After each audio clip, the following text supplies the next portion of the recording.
Hey everybody, this is Russ from Metro Game Core. Today we're going to review the latest budget PowKiddy device. This is the V10. Now, this is using the same Rockchip 3326 chipset that we've seen for years at this point. They've probably made half a dozen of these devices with this chip before, which means no surprises when it comes to the performance. It's going to play up to PS1 and then struggle after that. Now, there are a couple draws to this handheld, which I think are worth noting. For example, it's got a pretty good screen for certain systems, and then also has excellent controls considering the fact that it's a $40 device. And that's probably the biggest attraction for me there. This chip used to cost over $100 per handheld, and so I found it fascinating that we're getting a chip that gets cheaper and cheaper, but the performance is still exactly how it's always been, and we have all those custom firmware updates that are going to work on this as well.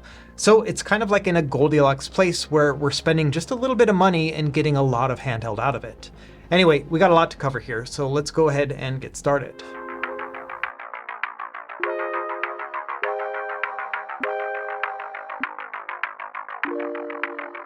Okay, let's take a quick look at what the V10 is altogether. So it costs $40, like I mentioned before, and we have 4 different color options, 2 transparent options, black and purple, but then also what they're calling beige or khaki, which is a more DMG style color. And then also we have a gray or Super Nintendo style as well. And in terms of specs, we have the Rockchip 3326, which can run up to 1.5 gigahertz and has a Mali G31 GPU. It also comes with 1 gig of DDR3 RAM, which is pretty standard with this chipset.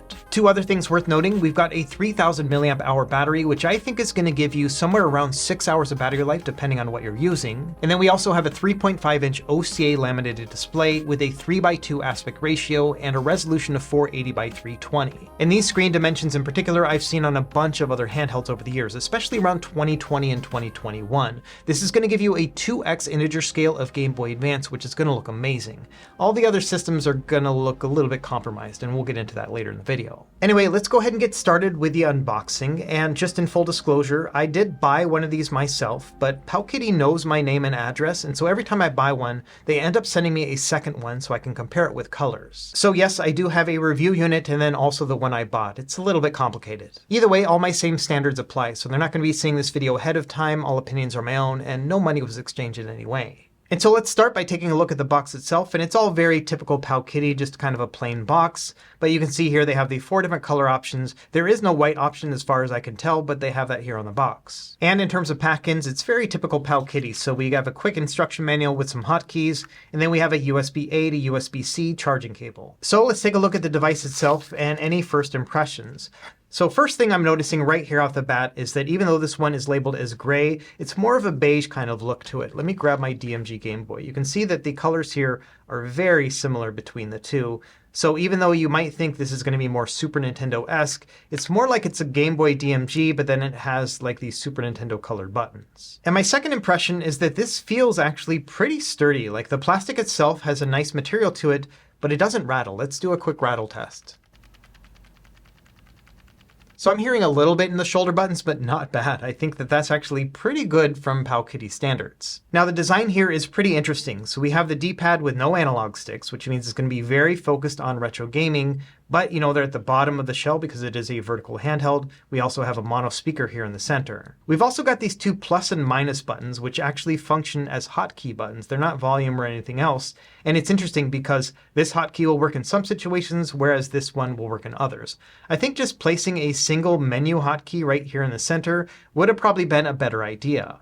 Let's take a look at the I/O up top. So we have a charging port here and then an OTG port. You can use this for things like a Wi-Fi dongle or an extra controller. Further to the right of that, we have our reset button as well as our power button. Nothing really going on either the left or the right side. So let's take a look at the bottom. So we have a single micro SD card slot, which comes with this brand micro SD card.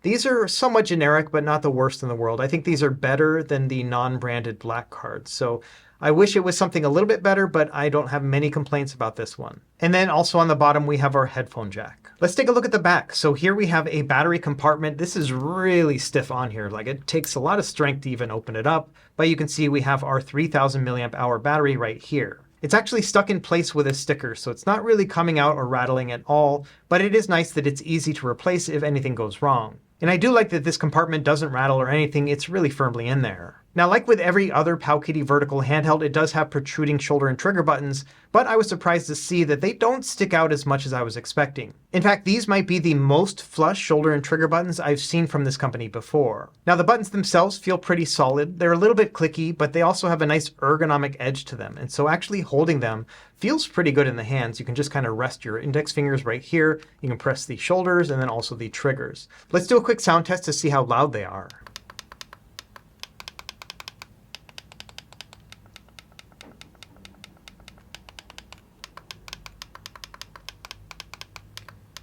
So I would say they are relatively loud, but not terrible. They're a little bit on the hollow side as well. So kind of cheap feeling, but not the worst that I've seen from this company. So they are definitely something that if you're playing a game that relied on shoulders and triggers, it's going to be pretty loud. You probably wouldn't want to play this next to like a sleeping spouse. But all things considered, I think that they're pretty nice buttons. They're nice and responsive, and yeah, just a little bit on the loud side. So next, let's test out the buttons starting with this D-pad. And honestly, it feels pretty good. It's a rubber membrane connection and is a little bit on the soft side. Like it can push down pretty easily into the shell. It doesn't take a lot of force. I kind of like that. It feels nice and light. It reminds me the most of a Miyoo Mini or a Miyoo Mini Plus, which is not a bad thing at all. The material of the plastic is also relatively soft. It feels pretty good just overall, like not sharp at the edges, and the plastic itself seems to be a little bit giving, and so I really like the feel of this. If anything, it reminds me the most of an old classic 90s D-pad. It just kind of feels nice and just a little bit mushy, but also responsive. Okay, next let's do a contra test. So I'm going to press down on the D-pad and then rock it left and right.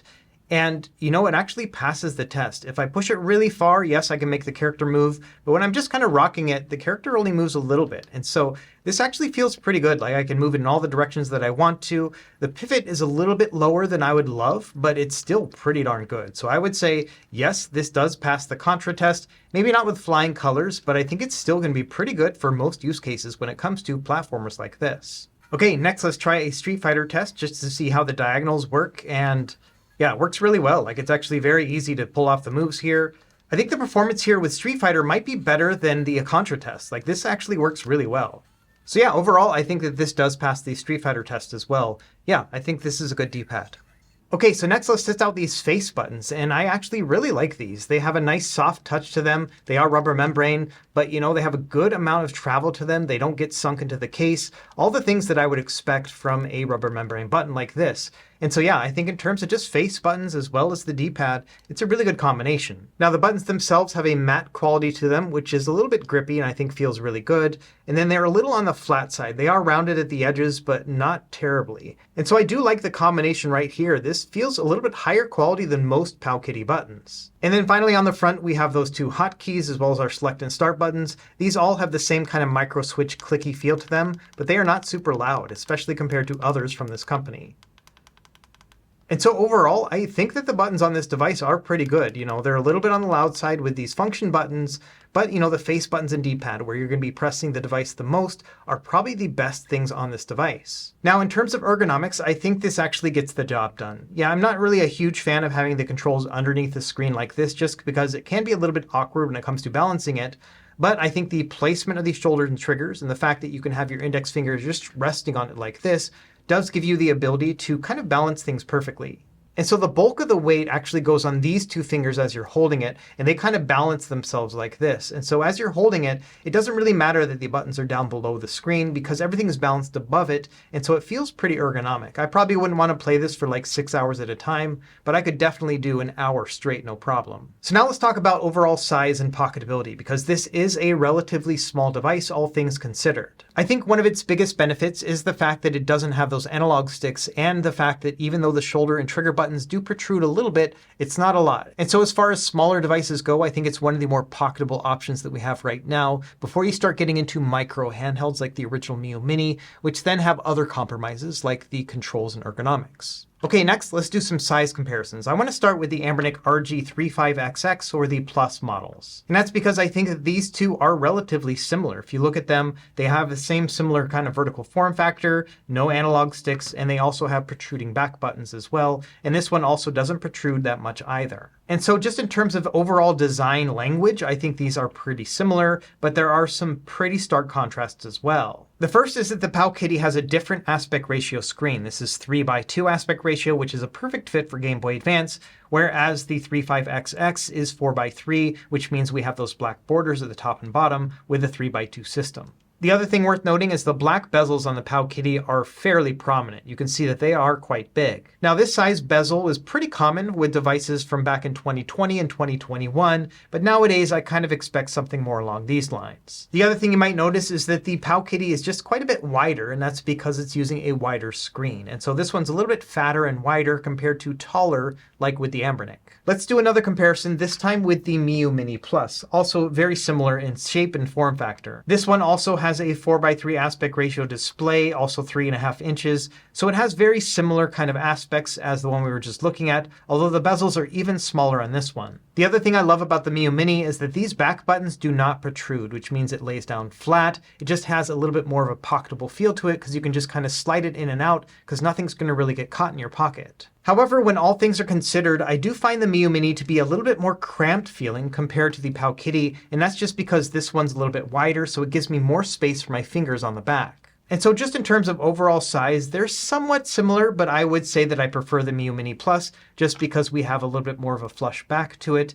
And I don't know, I think it just looks a lot better too. Let's do a couple more size comparisons. This is the PowKiddy RGB20S. This was a really popular handheld a couple years ago. Also, same chipset as the one we're reviewing today, but it does have that 480p 4:3 aspect ratio screen. But I would say that in terms of components, especially when it comes to the D-pad and face buttons, these are much better than on the previous model. Here's another device worth comparing. It's the R36S.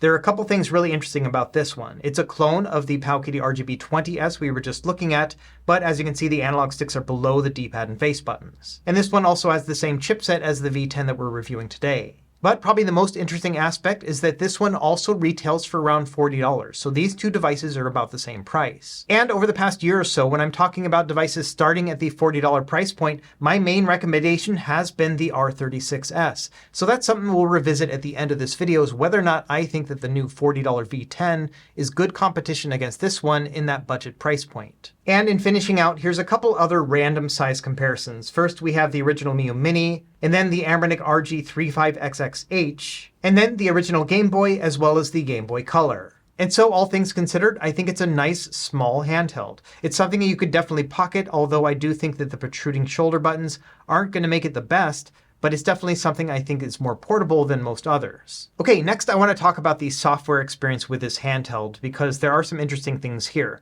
Number one, it actually ships with ArkOS, and it does come preloaded with a bunch of games on that 64GB card. And so I think just from a plug-and-play perspective, this is probably going to be a pretty good solution for people who just want to buy something that already has the games on it, and they're not really picky about getting their own games loaded up on it. This is going to make things very simple. However, one thing to bear in mind is that you might have an abundance of choice depending on what system you're trying to play. So if we look at Game Boy Color, you can see there are over 3,400 games available on this device. And assuming you had a Game Boy Color back in the day, you probably didn't have over 3,000 games that you played with. You're really just looking for your top 10 or 20 games altogether. But when it comes to actually finding the games you want to play, it might be a little bit challenging. For example, if we go into the Game Boy Color section, we have a section called Game Boy Classic. If we go in here, there's just a bunch of games that are listed in numerical order, nothing to do with alphabetical order at all. And so it might be hard to find your games within here. In addition, there's an entire section with some Chinese characters, and it says Old Man Emu. So this might be a different games list. You can see that these are in alphabetical order, and so chances are maybe your favorite game is within here. However, then also if you look at the main Game Boy Color section, there's just a ton of these games here as well. And so chances are there might be duplicates of the games that you actually want to play on here, and it might be a little bit hard to actually find the ones that you want. Thankfully, once you find them, it's pretty easy. All you have to do is just press the Y button to favorite it, and then you'll be able to find it within the favorites menu. My recommendation would be, if you are planning on using the games that are already on the device, is to turn off the device, take the SD card out, put it in your computer. From there, you can see all the games that are on there, and then delete some of those folders that you may or may not want. But long story short, if you are looking for a preloaded system, this one seems to have a lot of games on it. Okay, a couple other observations I had just in my initial testing before we get into games. I found that the screen does not get super bright. In fact, this is at 100% brightness right here. In fact, if we do a side-by-side comparison with the RG35XX, you can see that at the brightest setting, this one is about 70% right here on the 35XX versus 100% on the other one. And so you can see at 100% brightness on both devices, the Anbernic one is quite a bit brighter, and this is kind of standard with most other handhelds. And so this leads me to think that this screen is dimmer than others in today's current standards. And when it comes to a real-world scenario, for example, playing it outdoors, then I would say that there are much better products out there at around the $60 price point that will get a lot brighter. It'll probably work okay like in shade, for example, when playing in a car, but I don't think it would be very good in direct sunlight. Okay, let's do an audio test. I'm going to do this at 100% volume, and I'm going to put the microphone about where your head would be while actually playing a game.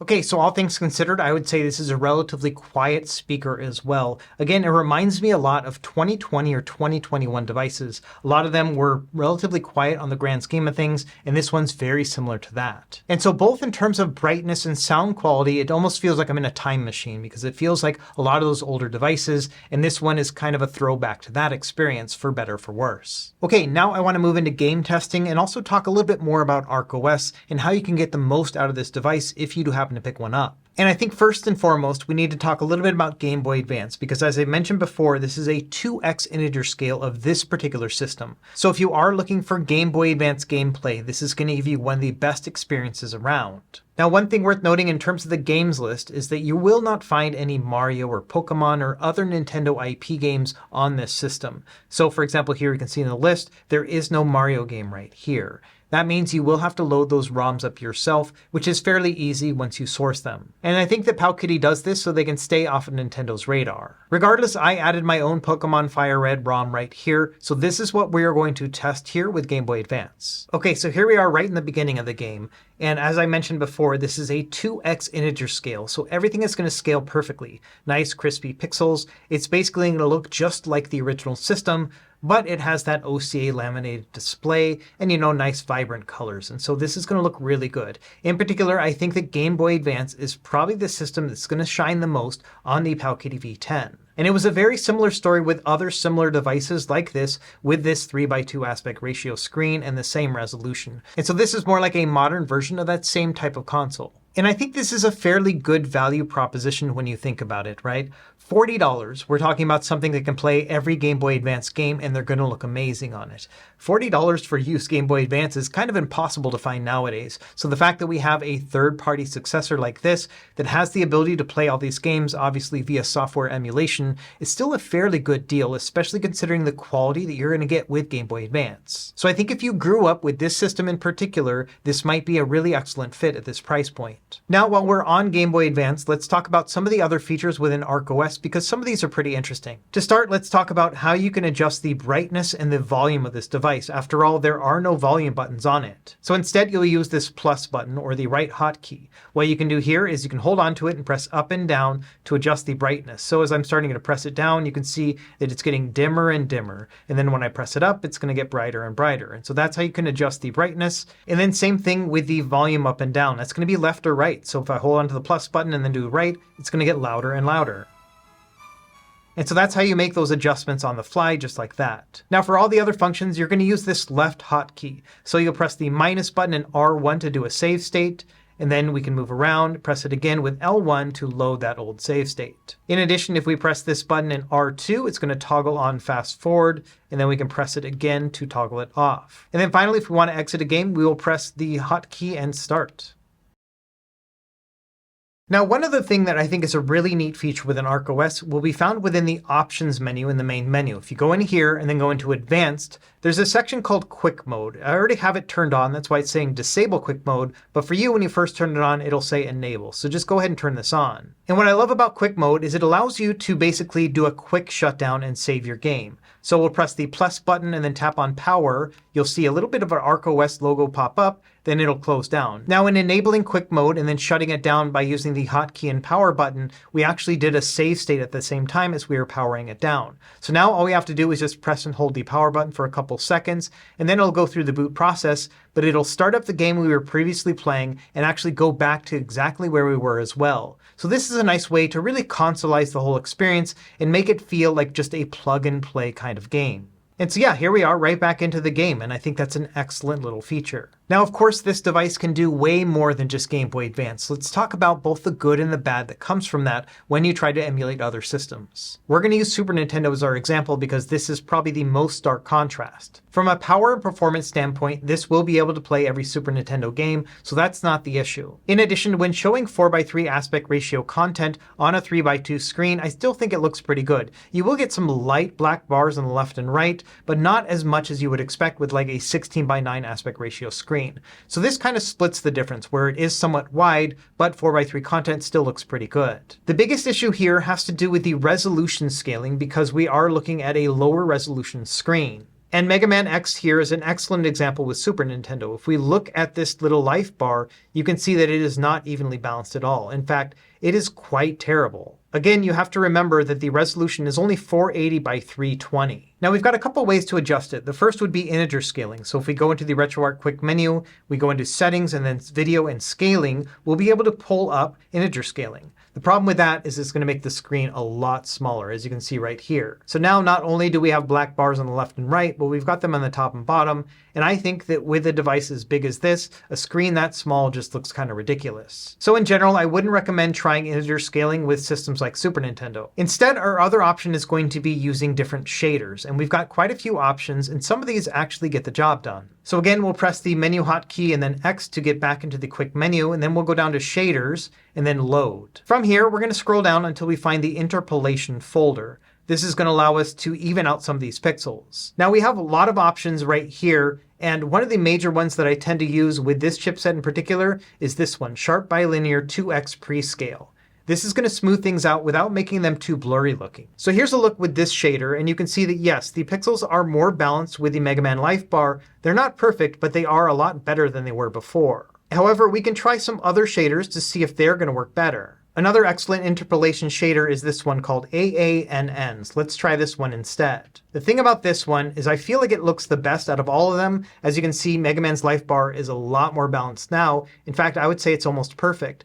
Even then, it's not super blurry either, so this might be a really good compromise shader. The problem with this one is that with this chipset in particular, it makes the gameplay a little bit stuttery and sluggish, and so I wouldn't really want to play it this way just because it compromises the overall gameplay experience. So instead, we're going to go with a compromise, and I think that with this chipset as well as this screen, the Pixelate shader seems to do the best. As you can see, Mega Man's Life Bar is still very balanced, not quite as good as the AANN one, but still much better than it was before. And thankfully, the gameplay is a lot smoother, and we don't have any of that choppiness we were seeing before. And so this is the way that I prefer to play Super Nintendo games, and all the other ones that have any of these scaling issues is to use the Pixelate shader. So I use this with NES. Even Sega Genesis seems to be a lot better with this one. And that's definitely one of the bummers of this screen in particular, is that basically everything but Game Boy Advance is going to be some sort of compromise because this resolution does not scale well for most systems. Now the RK3326 processor has a little bit of juice to it in the sense that it can play some Nintendo 64, Dreamcast, and PSP games,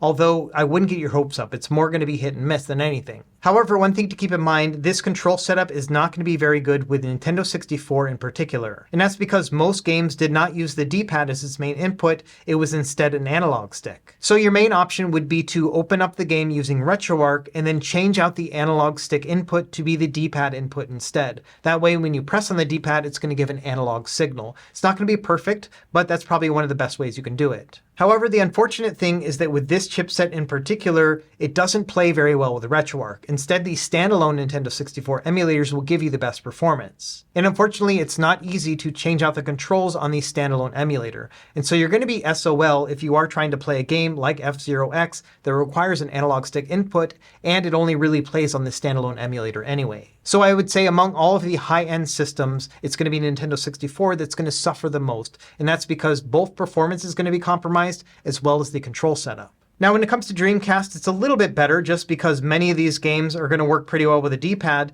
and then this is going to run on RetroArch anyway. And so the performance here is going to be about the same as it is with Nintendo 64, but at least you'll be able to easily adjust the controls as well. But again, don't get your hopes up when it comes to Dreamcast performance. It's only going to be maybe 25% of games that will be at least playable in my book. And even then, it's going to use all sorts of hacks like frame skip just to make sure that it's working fairly well. It's also going to be a similar experience with Sega Saturn. You can actually run the standalone version of Yabasan Shiro with an ArkOS, but the performance is not going to be great. Even with a frame skip on, we're still getting under 30 frames per second, which means the game is going to be slow and sluggish. So very few Sega Saturn games are actually going to be playable, and Panzer Dragoon is a good example, and this one is definitely too slow to actually enjoy. Now, PSP on this system is not half bad, at least graphically, and that's because we have a relatively wide aspect ratio screen, which means that even 16:9 content, like here with PSP, still looks pretty sharp. The big issue here is going to come down to performance. When it comes to very lightweight games, things like puzzle games, Bust a Move, things like that, I think it's actually a pretty good experience, but these games that actually run at full speed are relatively few and far between. So when it comes down to it, for any system but Game Boy Advance, you're going to be in one of two different camps. The first will be all the systems up to PS1 that will play at full speed, no problem. The problem is they're not going to look very good on the screen, so it will require you to go through and adjust things like shaders within RetroArch. And then for all the systems that go beyond PlayStation 1, things like Dreamcast, Sega Saturn, Nintendo 64, those are going to have their own compromises, both in terms of performance, but then also the control scheme because we don't have any analog sticks. So all things considered, this is an excellent Game Boy Advance machine, but everything else will be a compromise. Now, two features this device lacks is video out, which is very common with RK3326 devices, but then also this does not have a Wi-Fi or Bluetooth chip either. However, it is possible to use a Wi-Fi dongle like this one. This is the TP-Link AC600. I'll leave a link down below. It's around $12, and then you'll need a USB-C adapter. After that, you will be able to connect to the network, and then you'll be able to use this with internet. And once we have the internet connected, there are quite a few things that we can do with it. The first is that we can use PortMaster. I just recently made a video about it. Again, I'll leave it linked down below. But essentially, now we can go through and install all of our ports over the Wi-Fi. And it's also possible to manually install PortMaster on devices that don't have Wi-Fi, and I have all those instructions in my PortMaster written guide. Either way, if you are looking for a very cheap PortMaster device at $40, this is not that bad of a deal. And so here's a quick list of ports that I added to the device after getting everything set up. This is a mixture between both free games as well as other games that I added my commercial files to. Now, of course, just bear in mind that you will still have to deal with all those scaling issues we talked about previously with the other systems. So some of these games may not scale very well. But one nice thing here is that the wider games like this Time Spinner game will still look pretty good on this 3:2 aspect ratio display. Another benefit that comes from using Wi-Fi with this chipset and with ArkOS is that we have full access to Pico 8 natively, as long as we add those native files. So I can go into Explore and actually browse through Pico 8 like any other device, which means that by connecting it to the internet, I can download and play games directly onto the console. And that's always one of my favorite things about these devices is the ability to access this entire fantasy console all in one. So if you want to get your feet wet when it comes to Pico 8 and you don't really want to spend more than $40, this might be a pretty good choice right here, provided you're okay with using a Wi-Fi dongle. Okay, so I think that's about it when it comes to our testing. Let's start wrapping up and talk about what I like and what I don't like about the PowKiddy V10. As always, we're going to start with what I like, and the first thing is that I think it's a small and charming little handheld. I really like the look of it, and I think that among the 4 different color options, each one of those can be great in their own way. In addition, I do think this is a device that is small enough to be considered pocketable. Another thing I think is really worth mentioning is that the face buttons and D-pad are actually really excellent, especially coming from PowKiddy. This might be one of the best combinations I've seen from them to date. I was also surprised to see that the build quality on this device is relatively high, especially coming from PowKiddy. This one rattles less than any of their other devices, and I think it has a nice sturdy feeling overall. And then finally, above all, I think that this is an excellent Game Boy Advance machine. If that is your favorite system of all time, you want to make sure you play through your favorite Pokemon classics or maybe some of those hacks, then I think this is an excellent fit. And I think at a $40 value to have an excellent Game Boy Advance machine like this is not a bad deal at all. However, there are quite a few things that I found to be negatives about this device, so let's go over those next. The first is that even though the device is pocketable, I think it is bulkier than it needs to be. And that comes down to the prominent shoulder and trigger buttons on the back. I also found myself wishing that this device had internal Wi-Fi, even if it added to the cost by $1 or $2. The combination of being able to play Game Boy Advance games along with getting retro achievements without a Wi-Fi dongle I think would have been a really nice fit. The other thing to consider is the screen. Even though that makes it excellent for Game Boy Advance, it makes it a compromise for everything else. So it will require some tweaking just to be able to get a nice screen quality on this device. And then finally, I found this device to be a little bit of a step back when it comes to overall volume as well as screen brightness. Even at max volume, I found this to be relatively quiet, and even at max brightness, I found it to be a little bit dim. And unfortunately, that will make this device less pleasurable to play in some gaming environments. Now, as we start wrapping up, you're probably wondering whether or not I recommend the PowKiddy V10 at this specific $40 price point. And like with most of my other reviews, it's really going to come down to you, and so I'm going to say that yes, it depends. If you are specifically looking for a vertical handheld that's going to play Game Boy Advance really well, then yes, I think that the V10 is an excellent fit. However, if you're looking at that $40 price point and you want to get the best bang for your buck and the best overall experience, I still think something like the R36S is a better deal. This one has a standard 4x3 480p resolution screen, which is going to scale for most systems just fine. It's not going to be the best for Game Boy Advance by comparison, but it still is going to be excellent in most other ways. In addition, because this one has built-in analog sticks, that means that systems like Nintendo 64 are not going to require a bunch of tinkering on the back end. So in a perfect world, if we're talking about a best overall device at $40, we would take the D-pad and face buttons from the very excellent V10 and put them over here into the R36S, and then we'll have both the analog sticks and that taller screen. So when it comes down to it, the V10 is kind of a niche device, and it really is going to appeal the most to people who love Game Boy Advance. And if you are one of those people and you're looking for a bit more of a modern system that's only going to cost about $40 to get, then yes, I can see the PowKiddy V10 being an excellent choice. However, if you're looking for something beyond Game Boy Advance, you want something that's maybe vertically oriented, not going to break the bank, but then also just be more well-rounded for other systems, then I would recommend something like the Anbernic RG35XX Plus. This one has that same 4x3 480p screen we were talking about with the R36S, but this chipset's quite a bit more powerful, and it also has HDMI out here up top, as well as Wi-Fi and Bluetooth, unlike the others. So this is going to give you just a wider range when it comes to functionality. In addition, there are a bunch of different custom firmwares that are already working and also in the works for this chipset, which means that you will have lots of choices when it comes to playing the best games with the best performance and the best overall look. So really, I think that's about it when it comes to this video. I think the PowKiddy V10 is still an excellent little handheld, but it just has a lot of asterisks next to it, given the fact that it's probably the best when it comes to Game Boy Advance, and everything else is going to require you to fiddle around with the settings. So it's one of those weird ones where it's kind of plug and play, but then also if you really want to get the most out of it, you are going to have to dive a little bit deeper. So that's really about it for this video. Let me know what you think about the PowKiddy V10 in the comments down below. Are you going to pick this one up, or do you think it's worth spending a little bit more for something that can be quite a bit better? As always, thank you for watching, and be sure to like and subscribe if you found this helpful, and we will see you next time. Happy gaming.